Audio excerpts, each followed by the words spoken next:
People believe that the label has finally addressed the V and Jennie dating rumors. There are some clips that have been trending of Jhope and his sister that people are calling shocking, and then we have Clout Chaser being trended over something that just happened. So hey Dumplings, it's Dave Desai, let's get into it.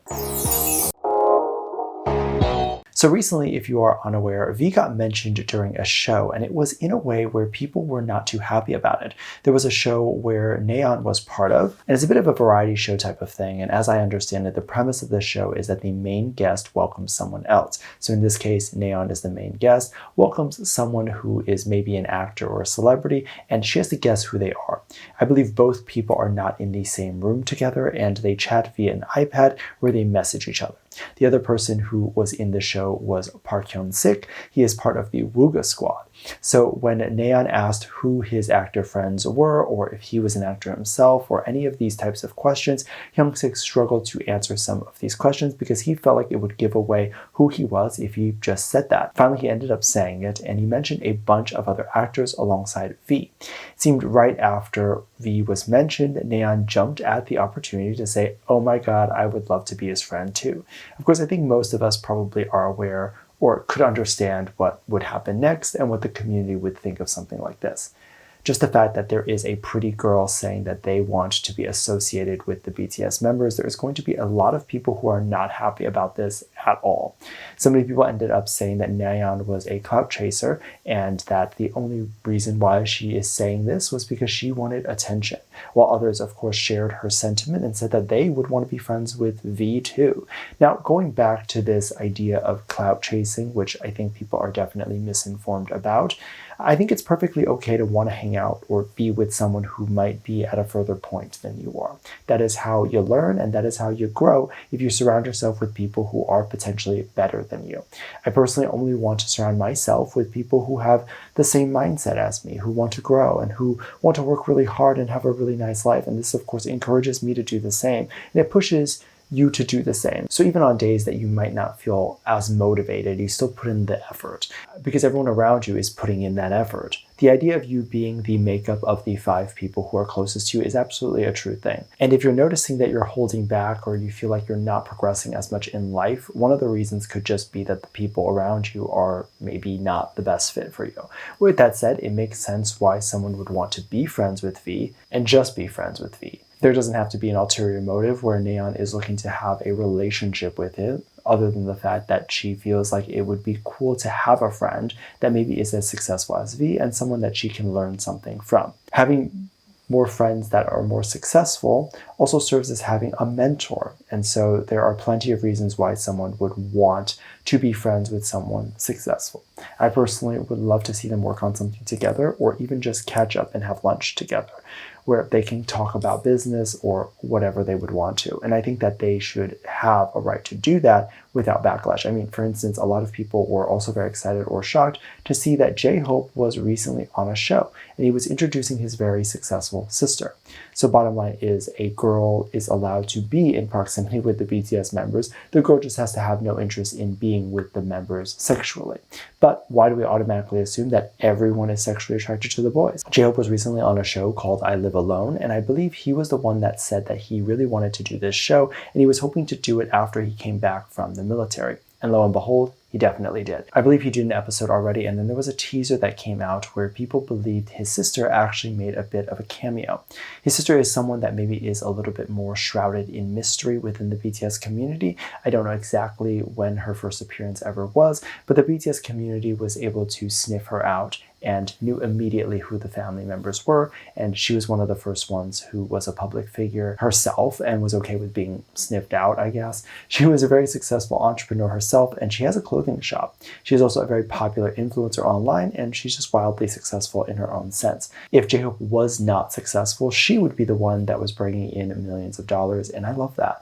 I love that the whole family seems to have a very entrepreneurial spirit and works really hard. They obviously can share their struggles with each other, and I imagine they often do get on the phone with each other to kind of talk about what they should do business-wise.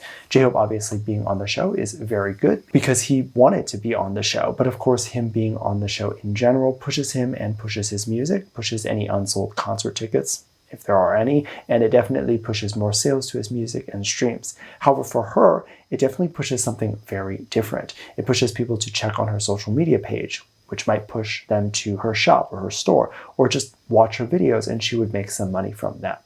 One thing that I think would be such a cool thing for her to do is create a web series based off of her shop. So either some sort of reality show that takes place in her shop, and she does have a YouTube channel in which she vlogs her life, and she definitely shows her shop a lot in those YouTube videos.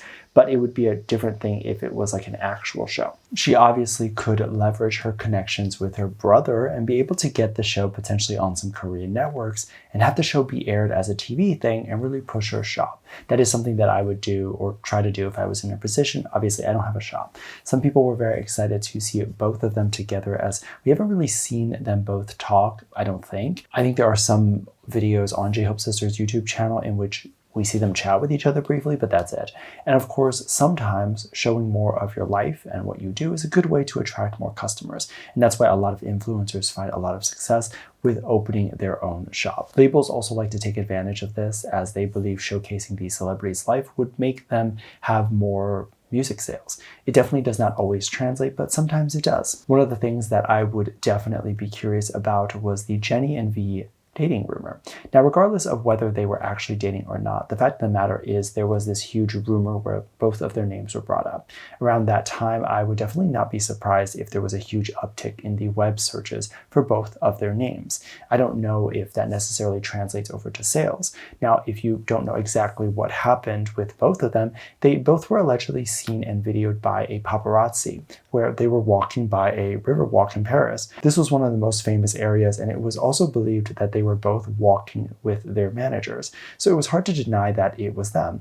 A lot of people found it difficult to do that because while they can say that it doesn't look like V and Jennie, because maybe they're viewing it differently, but then it's hard to deny that those people that were around them were not their managers. Of course, I want to say that this is not my own opinion. This is just what the general consensus was when this rumor came out. Some people have not been able to let this go, and they just want answers, and they're still talking about it. So they sometimes tweet a lot of things about this. Recently, there's been some sort of influx in conversation about this, as well as some of those old pictures resurfacing. It was believed that these pictures were then taken down, and then the reasoning that was given was that it was due to copyright, and this was taken down on Twitter or X. A lot of people then very quickly went right to the label and said that the label was the one that was taking this down, that this rumor must be true also because the label is taking it down, and that there's probably a staff behind the scenes trying to take down all these posts to fix the PR of both V and Jennie. And of course, this rumor comes simply from the fact that this is something that some people can do. There are quite literally PR firms that are able to work with the social media platforms directly to get content taken down. Now, I don't think that this is actually what's happening here, and I want to explain that. When content gets taken down, one of the first things that anyone should really ask themselves is, why would a platform do this? It's more likely that the platform is using some sort of AI bot or some sort of AI screening software that is going in and taking down content that it believes violates their terms of service. Sometimes these softwares get it wrong, which is why it's important to appeal if you believe that it's wrong. So perhaps they feel like there's some sort of copyright issue.